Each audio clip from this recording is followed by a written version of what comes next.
Hey guys, this is Andy with Tennessee Repair Guy working on a 1993 Toyota Corolla. I'm going to replace the master brake cylinder. You're going to need tools, a 12mm socket, ratchet, 10mm open end wrench, and a 10mm pipe wrench. It's just a special wrench that you normally have to get for working on these brake lines or fuel lines. It's a little bit stronger end, so it's less likely to strip or mess up the ends of the pipe. We're going to go ahead and start by taking off the air filter housing. You don't have to, but makes it a lot easier to get to everything. Make sure you use both hands to pull the piping off the throttle body, as mine just ripped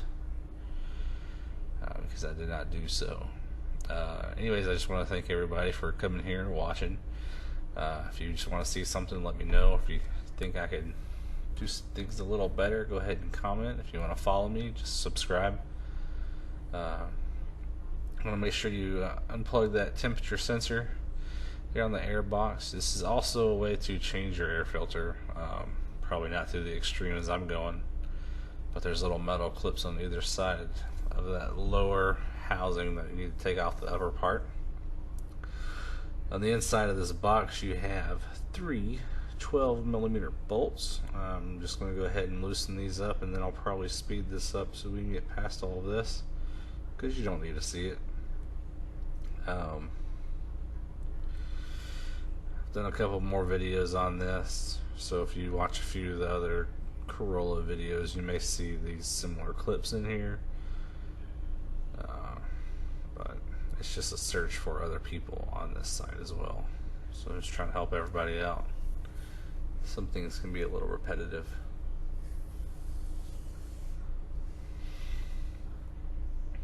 I thought I was going to speed it up, but I guess not. Anyways, so once we get this housing out of the way, it'll be a lot easier to get access to the master cylinder. You're going to see to the right of the housing, closer to the master cylinder, which is located at the bottom of the screen with the cap off of it. There's a test port for the OBD1 port. You can unclip that from the firewall. It's going to make it easier to get to everything. I don't think I show me unclipping it. Maybe, I don't remember. Anyways, you're going to need a 12mm socket. Once you get ready to take that off, that's the box, the pipe wrench I've been talking about. It's just got a stronger head on it, so it doesn't round off the nuts there on the on those brake pipes. I put the cap back on the master cylinder so it'll slow down the flow of the brake fluid from coming out of the housing. Make sure you tighten up, or not tighten, but loosen up the rear part of that pipe so you can swing it out of the way so you can access everything. And you got one on the bottom. Get that one taken off. You can kind of just move it out of the way because it's kind of long. So you don't want to bend these. You don't want to force them to move. Just move them out of the way. Once you do break it loose, you can get a smaller 10mm if you like. It's a lot easier to do that. Make sure you take out your fluid level sensor on the side, and also make sure you plug it back up. But I've got a 12mm socket with an extension. I think it's a 6-inch extension, and there's going to be 3 bolts, 2 on either side of this thing and 1 on the bottom.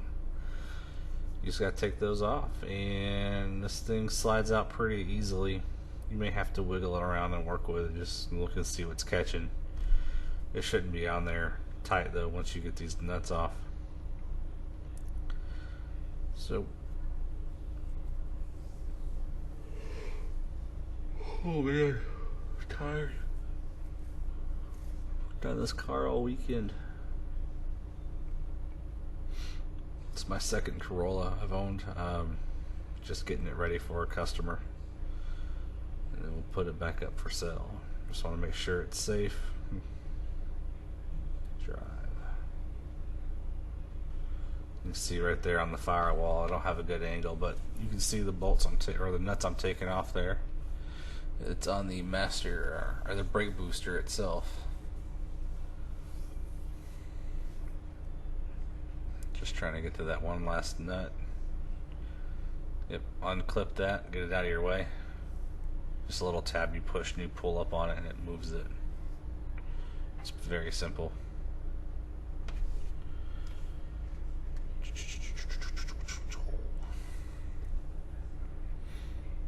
Anyways, I'm going to go ahead and tighten this here up or loosen it. Again, if you like what you see, go ahead, comment, subscribe, like, or just tell me how bad of a job I'm doing. Maybe I can explain some things a little bit better. I don't know. I'm not really good at the filming part yet. But I try to use the simplest tools I can find so everybody with basic tools can do this. I wouldn't recommend like really cheap Stanley wrenches to take these brake pipes off,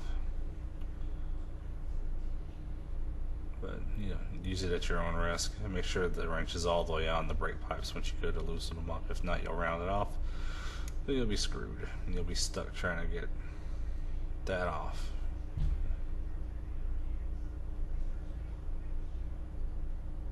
And there it is. Just reverse it from there and you'll be good. Here's our new one. I went ahead and cleaned it all out. When I say new, it's new used from the junkyard. All of $10. Go ahead and slide this bad boy on. A little hard to get lined up at first. Make sure to do your bottom bolt first. Once you get that on, it's a lot easier. I did learn that. And let's go ahead and tighten all this all the way back up. Just go snug with it when you put it back on the brake cylinder. You don't want to strip anything. Go easy with your pipes. That's really about it, guys. Just make sure you bleed the brakes. I'm going to go ahead and add a tag somewhere through here to my system, to my video that leads you to bleeding brakes.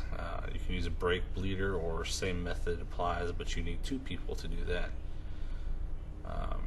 You can get a cheap brake bleeder kit from O'Reilly's or AutoZone, whatever, your auto parts store, or online. Most people do that now.